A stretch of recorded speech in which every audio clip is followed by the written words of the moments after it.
ఇండియాపై దాడి చేసిన టెర్రరిస్టులను ఒక్కొక్కరినే పాకిస్తాన్లో లేపేస్తున్నారని, దీని వెనుక ఇండియన్ ఇంటెలిజెన్స్ సర్వీస్ రా హస్తం ఉందని గతంలో పెద్ద ఎత్తున వార్తలు వినవచ్చాయి. అయితే తాజాగా కరడుగట్టిన టెర్రరిస్టు జైష్ ఏ మహమ్మద్ చీఫ్ మసూద్ అజర్ స్వేచ్ఛగా పాకిస్తాన్లో తిరుగుతున్నాడని జాతీయ మీడియాలో వార్తలు వస్తున్నాయి.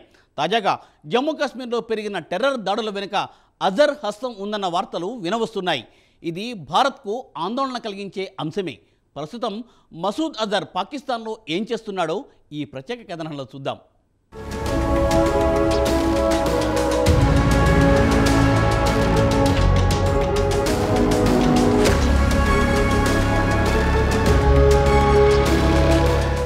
భారత్పై నిలువున విషం కక్కే టెర్రరిస్టులో జైష్ ఏ మహమ్మద్ చీఫ్ మసూద్ అజర్ ఒకడు.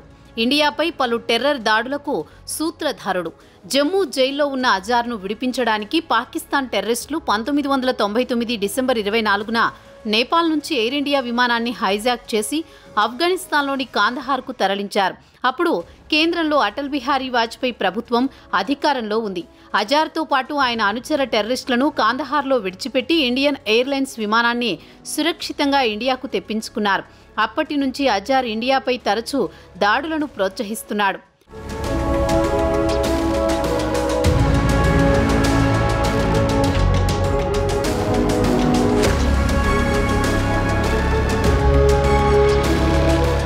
ఇటీవల పాకిస్తాన్లో భారత్పై టెర్రర్ దాడులకు పాల్పడిన వారిలో చాలా మందిని ఇండియాకు చెందిన ఇంటెలిజెన్స్ ఏజెన్సీ రా ఒక్కొక్కరిని లేపేస్తోందని పెద్ద ఎత్తున వార్తలు వచ్చాయి. వారిలో మసూద్ కూడా చనిపోయాడని మీడియాలో వార్తలు వచ్చాయి. ఒకసారి అనారోగ్యానికి గురై ఇంటికే పరిమితమయ్యాడన్న వార్తలు వచ్చాయి. తీరా చూస్తే అతను స్వేచ్ఛగా పాకిస్తాన్లోని బావల్పూర్లో తిరుగుతూ కనిపించాడు. వివాహ వేడుకల్లో హాజరై అక్కడ కూడా రెచ్చగొట్టే ప్రసంగాలు చేశాడని సమాచారం.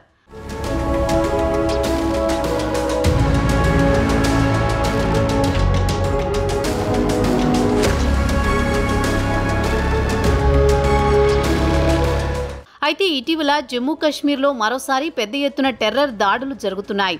దీని వెనుక మసూద్ అజార్ హస్తం ఉందని భావిస్తున్నారు. స్థానిక మిలిటెంట్లను టెర్రర్ దాడులకు అజార్ ప్రోత్సహిస్తున్నట్లు అనుమానిస్తున్నారు. ఈ ఏడాది జనవరి నుంచి చూస్తే ఇప్పటి వరకు సుమారు 12 మంది భద్రతా సిబ్బంది, 10 మంది పౌరులు ప్రాణాలు కోల్పోగా 55 మంది గాయపడ్డారు.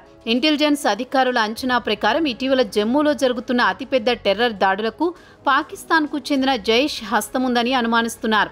ఐక్యరాజ్య సమితితో పాటు పలు దేశాలు మసూద్ను గ్లోబల్ టెర్రరిస్టుగా ప్రకటించాయి. అయితే ఇటీవలే అజార్ బావల్పూర్లో ఒక పెళ్లికి హాజరై అక్కడ ప్రసంగం కూడా చేశాడు.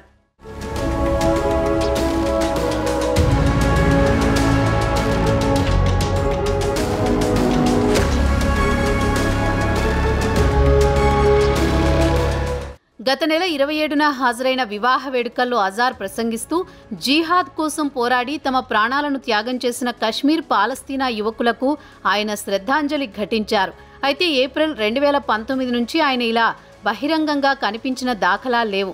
పెషావర్లో ఆయన ఇంటి సమీపంలో భారీ పేలుళ్ల తర్వాత ఆయన తప్పించుకుపోయాడు. ఆ తర్వాత గత నెల 27న మాత్రమే ఆయన బహిరంగంగా కనిపించాడు. ప్రస్తుతం సోషల్ మీడియాలో అజార్ వివాహం సందర్భంగా ప్రసంగించిన ఆడియో క్లిప్ వైరల్గా మారింది. ఈ క్లిప్ జేఈఎంకు చెందిన ఛానల్స్లో అప్లోడ్ చేశారు.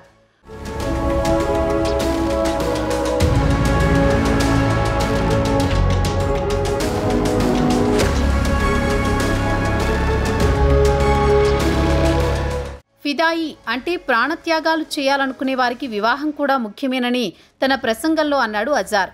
నిఖా చేసుకోవడం తేలికే, ఒక పక్క యుద్ధం జరుగుతోంది, మరోపక్క నిఖా చేసుకున్న తర్వాత భార్యతో కొన్ని రోజులు గడిపే వెంటనే బలిదానాలకు సిద్ధం కావాలని పిలుపునిచ్చాడు. కామ్రేడ్లు చాలామంది తనకు లేఖలు రాసి ప్రాణత్యాగాలకు సిద్ధంగా ఉన్నామని చెబుతున్నారు.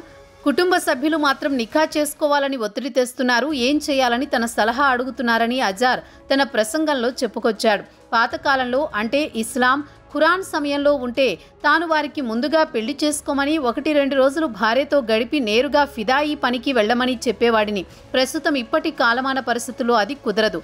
ఈ రోజు ఒకటేసారి 2 పనులు చేయలేమని విచారం వ్యక్తం చేశాడు.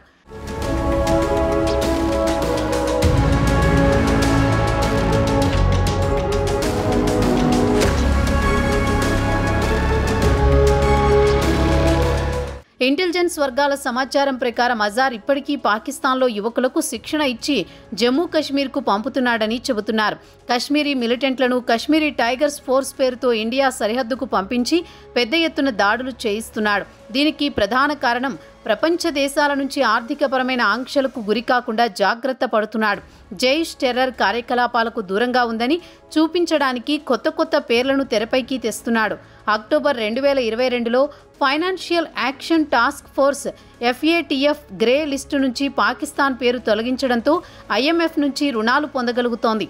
మరోసారి పాకిస్తాన్ గ్రే లిస్టులో చేరితే ఇప్పటికే అంతంత మాత్రంగా ఉన్న దేశ ఆర్థిక పరిస్థితి మరింత దిగజారుతుంది.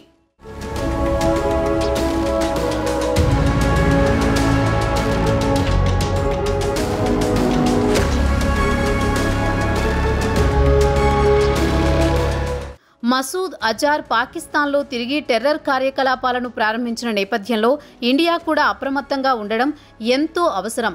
సెప్టెంబర్ 30లోగా జమ్మూ కశ్మీర్ శాసనసభకు ఎన్నికలు జరపాలని సుప్రీంకోర్టు ఆదేశించడంతో రాబోయే రోజుల్లో పాకిస్తాన్ నుంచి మరిన్ని టెర్రర్ దాడులు జరిగే అవకాశాన్ని కొట్టిపారేయలేమంటున్నారు కేంద్ర హోంమంత్రిత్వ శాఖ వర్గాలు. మరి పాక్ ప్రేరేపిత టెర్రర్ దాడులకు అడ్డుకట్ట వేయాలంటే మరో సర్జికల్ స్ట్రైక్ తప్పదేమో అనే టాక్ కూడా దేశంలో వినిపిస్తోంది.